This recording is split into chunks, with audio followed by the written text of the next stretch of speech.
निधि खुद या पीड़िता के बारे में जो आई विटनेस है, आई विटनेस का जो स्टेटमेंट है 164 में हमने दर्ज कराया है, उसके जो कंटेंट है वो मैं आपको रिवील नहीं कर सकता।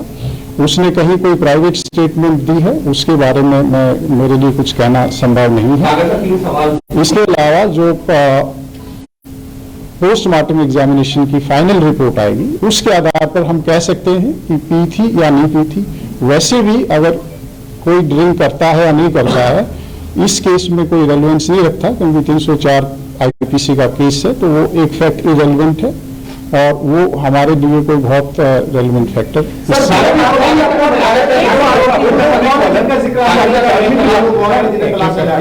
दो आरोपी हैं जो नए, ये कौन लोग हैं? दोनों के नाम सामने, दोनों का नाम।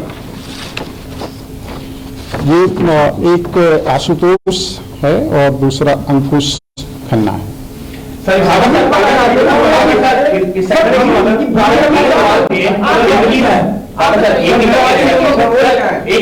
निधि को लेकर के जो 3 सवाल है, पहला मैं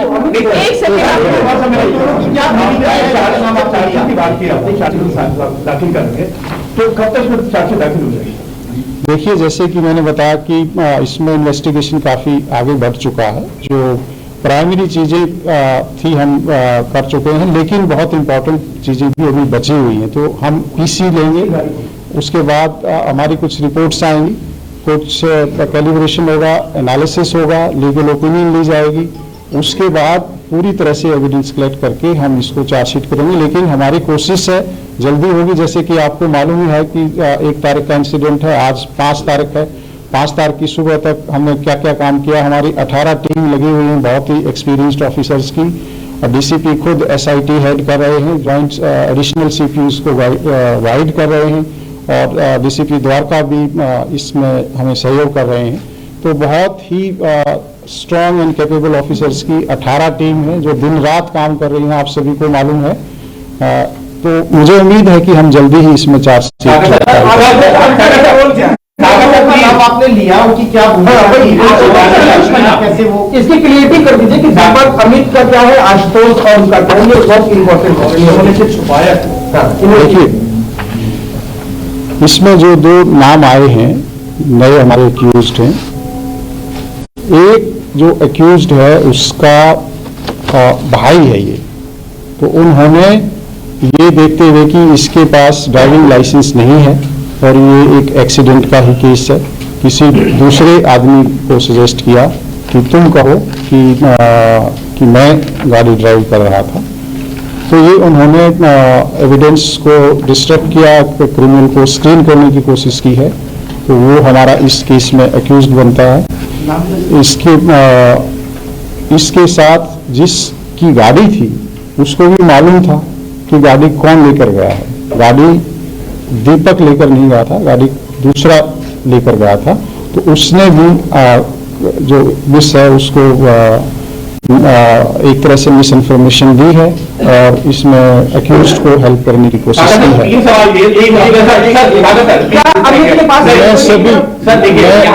मैं सभी का जवाब दूंगा, आप रिलैक्स कीजिए, आप रिलैक्स कीजिए, पहले इसको कंप्लीट करने दीजिए। इसका एक मिनट, जब ये एक्सीडेंट हुआ और जहाँ गाड़ी लास्ट तक गई, उस दौरान ये दोनों कहीं थे या बाद में ऐड हुए? जो कैसे ऐड हुए? ये 2 लड़के जो नए आए हैं, इनका रोज कैसे नाम छुपाया ड्राइविंग के चक्कर में, या जो भी इंसिडेंट हुआ एक्सीडेंट का उनमें कहीं इनकी इन्वॉल्वमेंट की बीच में उतर गए? कार में बैठे मैं इसको कंप्लीट कर लेता हूँ।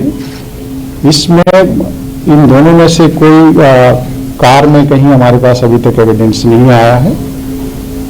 इन्होंने एक तरह से इनको स्क्रीन करने की कोशिश की है, मिस इन्फॉर्मेशन किया है, इनको हेल्प किया है। जिन्होंने क्राइम किया, जिन्होंने इतना ग्रूसम क्राइम किया है, उनको प्रोटेक्ट करने की कोशिश की है, तो ये एक क्रिमिनल ऑफेंस अपने आप में बनता है। तो इसलिए हमारी बहुत सी टीम्स अभी लगी हुई हैं, इनको भी हम अरेस्ट करेंगे, फिर इनका फर्दर सस्टेन्ड इंटरोगेशन होगा और उसके आधार पर इन्वेस्टिगेशन आगे बढ़ेगा। इसके साथ साथ कि ड्राइविंग लाइसेंस नहीं था अमित के पास, अभी तक जो इन्फॉर्मेशन है वो नहीं था। अगर बाकी इन्वेस्टिगेशन अभी जारी है, फाइनली कुछ उसमें होगा तो हम आपसे फिर शेयर करेंगे। सर, निधि को लेकर के 2-3 सवाल उठाए। पहला सवाल, एक परिवार कह रहा है कि निधि का रोल सस्पिशियस है, 302 का मुकदमा दर्ज होना चाहिए। दूसरा सवाल, जब निधि की मां कह रही है कि निधि ने खुद ये बताया कि ये गाड़ी को आगे पीछे करके पीड़िता के ऊपर चढ़ाया गया, मृतका के ऊपर चढ़ाया गया, क्या 302 का मुकदमा बनता है? तीसरा सवाल उसी से जुड़ा हुआ, निधि का स्टेटमेंट कितना रिलायबल मान रही है पुलिस, क्योंकि 164 का बयान दर्ज करवाया है। क्या निधि इस मामले में सिर्फ एक गवाह है या उसका भी रोल अभी कहीं पर सॉल्व की गई? अभी तक जो पुलिस का इन्वेस्टिगेशन है, इसमें आपको सभी को मालूम है कि आपके दिमाग में भी बहुत से क्वेश्चंस थे, हमारे दिमाग में भी बहुत क्वेश्चंस थे कि ये क्या कोई इसके साथ और था या कहाँ से ये आई थी, लास्ट सीन कौन था, ये सारे तमाम क्वेश्चंस आपके दिमाग में भी थे, हमारे दिमाग में भी थे। तो इसलिए पुलिस इस मामले में लगी हुई थी। सारी छानबीन के बाद एक हमें पता लगा कि ये लास्ट लोकेशन कहाँ आ रही थी लड़की की, हमने वो स्पॉट आइडेंटिफाई किया। वहाँ से कुछ हमें क्लू मिले कि यहाँ से ये लड़की किसी और के साथ बैठकर कहीं आ रही है। तो उसके थ्रू हम आई विटनेस तक पहुँचे हैं, जो कि सीसीटीवी फुटेज है। इसके साथ साथ जहाँ पर ये दोनों लड़कियां थी, वहाँ पर जो होटल है उसका रिकॉर्ड है, उसका डॉक्यूमेंट्री एविडेंस है, इसके नाम बुक है, इसने बुक कराया है, उस तरह की डिटेल हमारे पास है। तो लास्ट सीन हमने स्टेब्लिश किया, बिकॉज कहीं भी कोई भी जब कोई इस तरह का हादसा होता है, मिसिंग है या कोई मर्डर है, तो हमारे लिए ये बहुत इंपॉर्टेंट है कि लास्ट में कौन था या कोई आई विटनेस है इसका। तो लास्ट सीन को ट्रेस करते हुए हम इस स्टेज तक पहुंचे हैं कि जो निधि है वो इसमें एक बहुत अहम विटनेस है। और आप सभी को मालूम है कि इस तरह के केसेस में जो विटनेस होते हैं उनको भी एक तरह से अच्छे से एग्जामिन करना, उसको हमारी बहुत जरूरी एक प्रक्रिया है। और जैसे ही हमें लगा कि ये एक हमारे पास अहम एविडेंस है और बहुत ही ये सही एविडेंस है, हमने 164 CRPC के तहत कोर्ट में एविडेंस कराया है, ताकि कोई ये एलिगेशन आए कि ये पुलिस की स्टेटमेंट है या पुलिस ने इसको ट्यूटर किया है। वो एक इंडिपेंडेंट एजेंसी है, आप सबको मालूम है, वहाँ का प्रोसीजर सबको मालूम है। मुझे खुद पर्सनली उस जो रिपोर्ट है उसके कंटेंट नहीं मालूम है, पर इतना मालूम है कि हमारा जो इन्वेस्टिगेशन है उसमें सपोर्ट मिल रही है और इसमें इन्वेस्टिगेशन की प्रक्रिया जारी है। जहाँ तक उसको बताने वाली बात है या इसने क्यों नहीं रिपोर्ट किया, ये क्वेश्चन हमारे दिमाग में भी आता है कि नॉर्मली आप कोई भी हादसा होता है तो उसमें आप इन्फॉर्म करते हैं और या पुलिस को इन्फॉर्म करते हैं या किसी रिश्तेदार को बताते हैं। हमारे दिमाग में भी है, हमने भी काउंसलिंग की है, पूछा समझने की कोशिश की है। कई बार कोई ट्रॉमा हो सकता है, कई बार कोई दूसरी वजह भी हो सकती है। तो सभी पहलुओं पर इन्वेस्टिगेशन अभी हो रहा है, क्योंकि ये ओपन एंडेड प्रक्रिया है, जब तक कि हम फाइनली चार्जशीट फाइल नहीं कर सकते। और इनफैक्ट उसके बाद भी सप्लीमेंट्री चार्जशीट का प्रोविजन हम रख सकते हैं। इसके अलावा कि इन्होंने अपनी मदर को बुलाया, बताया कि ऐसा हुआ, उस पहलू पर भी हम इन्वेस्टिगेशन करेंगे, पूछेंगे कि क्या सिचुएशन थी, क्या वो सही बात है नहीं है, और उसमें क्या क्या अटेम्प्ट हुई किसी को इन्फॉर्म करने की या नहीं हुई। वो एक इन्वेस्टिगेशन है, उस पर हम आगे काम करेंगे। जो बुक था वो निधि का था, तो क्या निधि ने इस लड़की को बुलाया था, जो मृतका है उसे बुलाया था निधि ने, या ये कहानी क्या है? क्योंकि 4 लोगों का भी इन्वॉल्वमेंट था पहले, कल पारिवारिक तमाम चीजों पर सवाल भी उठाया था। इन्वेस्टिगेशन 302 का मामला कहीं से बनना, क्योंकि परिवार यही मांग कर रहा है कि 302 का मामला बनना चाहिए। और जिस तरीके से जो चीजें सामने आ रही है, चाहे वो निधि क्या नया सेक्शन ऐड हो सकता है क्या? देखिए, जो जिस तरह से हमारे पास अभी डिटेल आ रही है और इन्वेस्टिगेशन में हमें स्टेटमेंट्स के माध्यम से या दूसरा इंटरोगेशन के माध्यम से पता चल रहा है कि ये जो इंसिडेंट है, it's a very gruesome incident. और इसके लिए कि सही मायने में जो विक्टिम है, अंजलि है, उसको जस्टिस मिल सके, तो हमारे लिए ये बहुत ज़रूरी है कि हम जो एविडेंस है वो कड़े से कड़ा एविडेंस, सख्त से सख्त एविडेंस इकट्ठा करें और जो बिल्कुल सही अप्रोप्रिएट सेक्शंस हैं उनमें हम चार्जशीट तैयार करें। इसके लिए हमारे पुलिस अधिकारी, बहुत जो एक्सपीरियंस्ड लोग हैं, वो लगातार इस पे चर्चा कर रहे हैं और जो लीगल एक्सपर्ट्स हैं उनकी भी ओपिनियन ली जा रही है और इसमें एक स्पेशल पब्लिक प्रोसिक्यूटर भी अपॉइंट किया जा रहा है ताकि किसी भी तरह से ये जो केस है हमारे कोई ये कोलैप्स ना करे, फेल ना हो, कोई इसमें कोई लूप होल ना रह जाए, इन्वेस्टिगेशन पॉइंट ऑफ व्यू से and legal point of view से। 302 लगना या 304 लगना ये एक लॉ का मैटर है। इसमें मेरे चाहने से या किसी और के चाहने से, बिना एविडेंस के, बिना फैक्ट एंड सर्कमस्टांसेस के नहीं हो सकता है। इसका पूरी तरह से उसके लिए, मर्डर के लिए आप सभी को मालूम है कि एक मोटिव होना बहुत ज़रूरी होता है, एक इंटेंशन होना बहुत ज़रूरी होता है।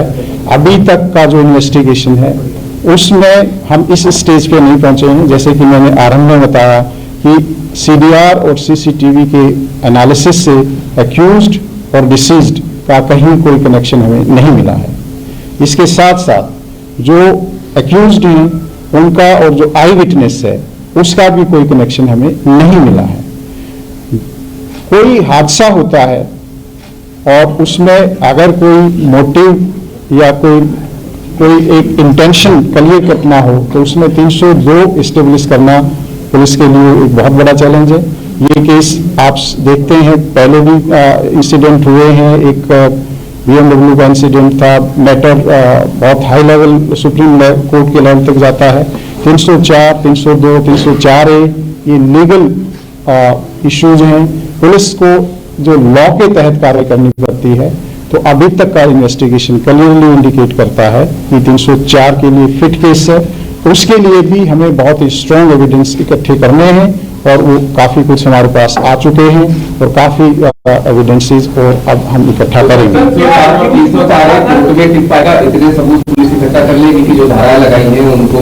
मुझे पूरा विश्वास है कि जिस हिसाब से पुलिस ने इसमें इतना फास्ट इन्वेस्टिगेशन किया है और फर्स्ट कोई ही 5 एक्यूज अरेस्ट कर लिए गए थे और उसके बाद पोस्टमार्टम एग्जामिनेशन, उनका फॉरेंसिक एग्जामिनेशन, सारे जो एविडेंसेस कलेक्ट हुए हैं, पुलिस को पूरा विश्वास है कि हम इसमें एक बहुत स्ट्रॉन्ग केस बनाने में सफल होंगे।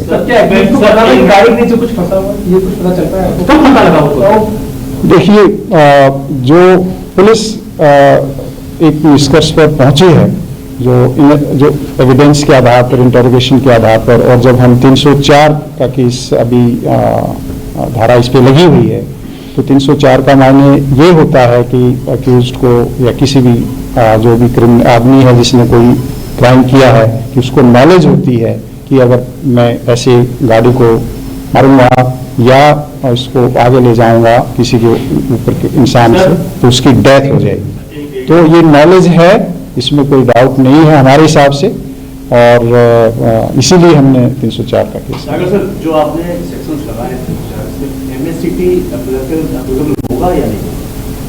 देखिए, जो एमएससीटी की क्या सेक्शंस एप्लीकेबल होंगे, 304 में एमएससीटी बहुत रेलिवेंट नहीं रह जाता है, लेकिन एक ये है कि एप्लीकेबल इसमें रेलिवेंट सेक्शन एमएससीटी के वो भी होंगे।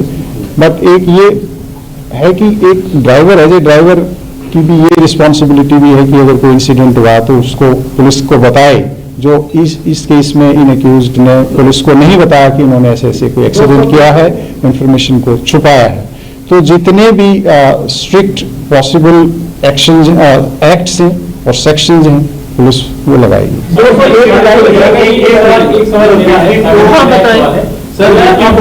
एक मिनट, आपको मैं मौका दे चुका हूँ। इन्वेस्टिगेशन हुआ है और आपको जो मिले हैं उससे साफ लग रहा है कि सिंपल एक्सीडेंट नहीं है, कॉन्स्पिरेसी की तरह। तो जो कॉन्ट्राडिक्शन आ रहा है का, वो किस पॉइंट का है और वो किधर की तरफ इशारा कर रहा है? देखिए, इन्वेस्टिगेशन किस तरफ अब जाएगा? कॉन्स्पिरेसी इस चीज की नहीं है कि कोई मर्डर है। कॉन्स्पिरेसी है कि क्राइम किया है उसको छुपाने में, उसको उस तरह से कि किसी को पता ना लगे, उस तरह की कनाइवेंस से 120B या 34 IPC की जो भी फाइनली इन्वेस्टिगेशन के दौरान एविडेंस आएगा उस पर हम चार्जशीट करेंगे। लेकिन ये बिल्कुल सही बात है कि इसमें कहीं न कहीं उनको मालूम था कि ये ऐसा कोई ह्यूमन बॉडी है जिसके साथ एक्सीडेंट हुआ है। सर एक सवाल ये सब जो इंसिडेंट हुआ था, जो 5 लोग थे, इनकी जैसे गिरफ्तार हुई, कैसे हुआ, ये सब बात नहीं बताया था कि कैसे 5 घर पे थे या भागे, क्या था। दूसरा सवाल सर ये कि इस मामले में जिस पूरा हल्ला हुआ सारे को लेके बड़ा प्रदर्शन हुआ, क्या इस केस को लेकर फास्ट ट्रैक में जा सकते हैं? बिल्कुल, इसमें जो भी लीगल प्रोसेस है फास्ट कोर्ट में जाने का, उसको हम एक्सप्लोर कर रहे हैं। गिरफ्तारी वाला 5 की गिरफ्तारी हुई।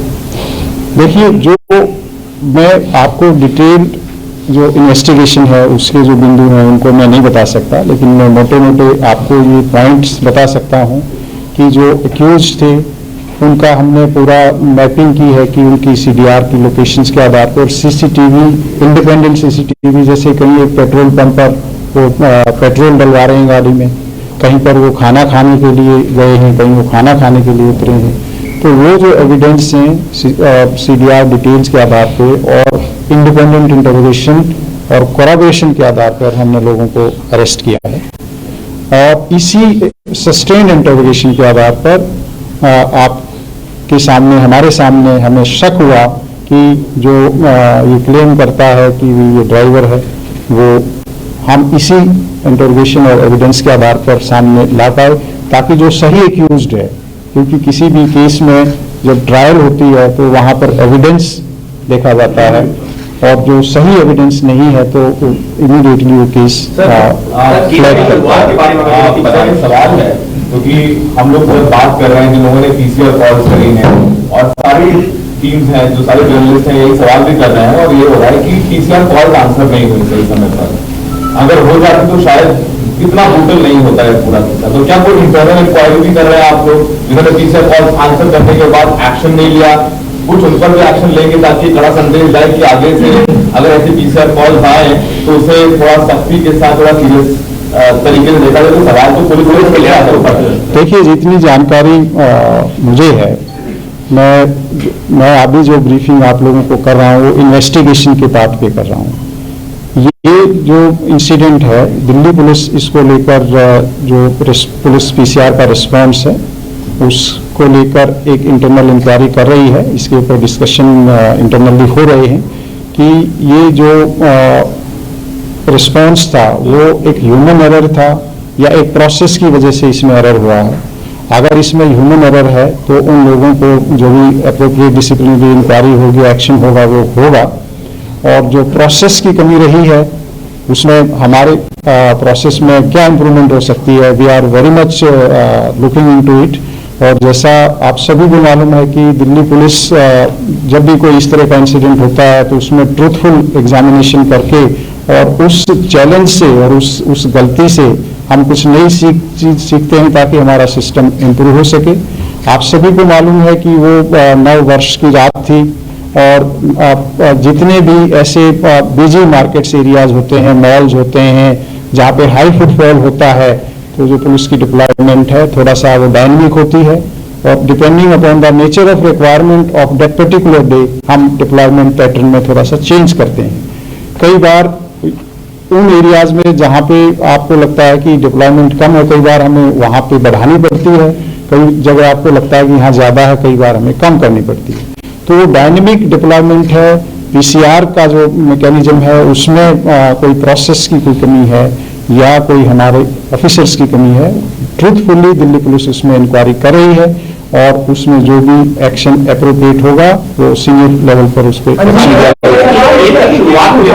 एक्सीडेंट हुआ था उसके ठीक 30-40 सेकंड के बाद PCR वहां से गुजरती हुई दिखी, CCTV पे ऐसा भी है। तो आप मानते कहीं ना कहीं लैब से अभी है तो देखिए, जैसा कि मैंने बताया कि जिस 30 सेकंड की बात आप कर रहे हैं, उस 30 सेकंड में अभी तक कोई लैप्स नहीं आया। इनफैक्ट उसमें बहुत अच्छा एक्शन हुआ है। जैसे ही उसने पीसीआर में, हमारी ईआरवी ने उसको देखा है कि कोई स्कूटी पड़ी हुई है, स्कूटी को उसने के बारे में अपने एसएचओ को जानकारी दी है, एक्सीडेंट शुदा स्कूटी है। उसके बाद उस स्कूटी का नंबर लिया गया है, उस स्कूटी के नंबर, ट्रैफिक से नंबर लेके जो एड्रेस आया है, उस स्कूटी के एड्रेस उसके घर पे भेजा गया है। वहाँ पे जो ऑनर है स्कूटी का, वहाँ नहीं मिलता है और वो कार्रवाई बहुत पहले तक हो चुकी है, जबकि डेड बॉडी बाद में मिलती है। तो ऐसा नहीं है कि पुलिस का रिस्पांस ठीक नहीं था। We were not lucky that day कि वो अगर हमारी ईआरबी थोड़ा सा पहले उसको देख लेती तो प्रोबेबली इस लड़की की जान चली जाती। लेकिन this is not human control. जब एक किसी ईआरबी ने देखा ही नहीं तो ये उसको ये कहना कि जी कमी रही है, मैं उस पॉइंट पर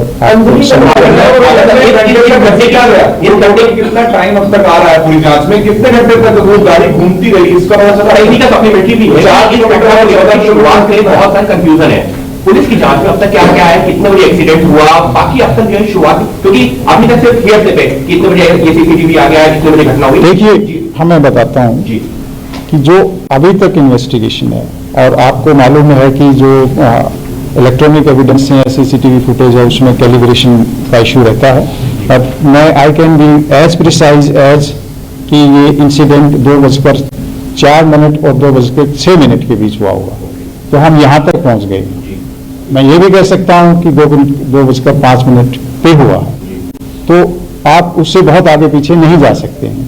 अगर हम 2:05 मानते हैं, तो अगर हम स्ट्रेच करते हैं, जबकि बॉडी मिली है कहीं पर एक्चुअली, तो वो 4:15 के आसपास का टाइम, एग्जैक्ट टाइम मैं रिमेंबर नहीं कर रहा हूँ।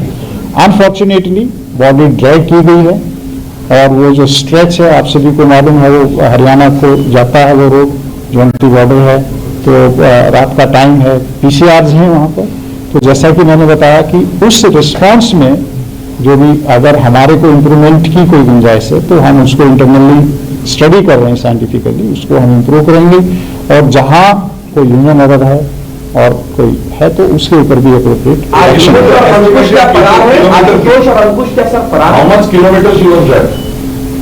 देखिए, जो एरिया, जो डिस्टेंस है वो लगभग 10-12 किलोमीटर का है, लेकिन कितने किलोमीटर एक्चुअल ड्रैग की मेरे लिए बताना अभी संभव है। क्या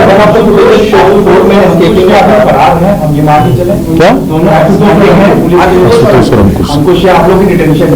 नहीं, अभी हमारी टीम्स लगी हुई हैं उनको अरेस्ट करने के लिए। सर गाड़ी आशुतोष की थी, ये बात हमारे हम लोग भी गए थे उसके घर, आशुतोष के घर भी जा चुके हैं और उसके अंकुश के घर भी, लेकिन वो मतलब ना पुलिस के पास है ना घर के किसी सदस्य। तो वही तो मैंने बताया कि अगर आप हमारे पास होते तो मैं बता देता। हाँ, और अगर आपके पास है तो आप बता दीजिए।